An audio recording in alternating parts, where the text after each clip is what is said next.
അപ്പോൾ ഭീഷ്മരുടെ പുത്രധർമാനുഷ്ഠാനവും രാമൻ്റെ പുത്രധർമാനുഷ്ഠാനവും തമ്മിൽ വളരെ വ്യത്യാസമുണ്ട്. അങ്ങനെ ഒരു പുത്രധർമ്മം അനുഷ്ഠിക്കേണ്ട എന്നാണ് രാമനോട് ദശരഥൻ പറഞ്ഞത്. രാജ്യം ത്യജിക്കുക എന്ന് പറയുന്ന പുത്രധർമ്മം എനിക്ക് വേണ്ടി നീ അനുഷ്ഠിക്കേണ്ടതില്ല എന്ന് പറയും. ശന്തനു പറഞ്ഞതോ, ശന്തനു നേരിട്ട് പറഞ്ഞില്ലെങ്കിലും ശന്തനു ഉദ്ദേശിച്ചതോ തനിക്ക് വേണ്ടി, തൻ്റെ സ്വകാര്യ ലാഭത്തിന് വേണ്ടി, തൻ്റെ കാമോപഭോഗത്തിന് വേണ്ടി തൻ്റെ പുത്രൻ രാജ്യം ത്യജിക്കണം എന്ന് അദ്ദേഹം ഉദ്ദേശിച്ചു. അതാണ് ഈ ഏകാപത്യം അനപത്യമാണ് എന്നതുകൊണ്ട് അദ്ദേഹം ഉദ്ദേശിച്ചത്. ഇങ്ങനൊരു വൈരുദ്ധ്യമുണ്ടതിൽ. ഒരിടത്ത് പറഞ്ഞത് പുത്രധർമ്മം നീ, രാജ്യത്യാഗം എന്ന പുത്രധർമ്മം നീ അനുഷ്ഠിക്കേണ്ടതില്ല എന്ന് പറഞ്ഞു.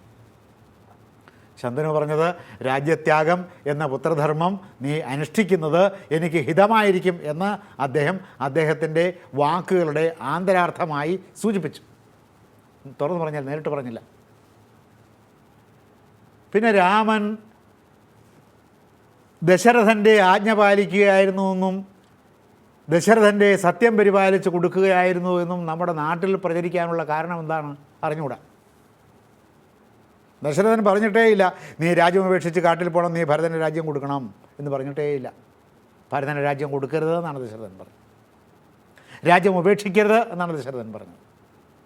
കാരണം ഇവിടെ അന്യായമായിട്ട് ആവശ്യപ്പെട്ടിരിക്കുന്നു രാജ്യം.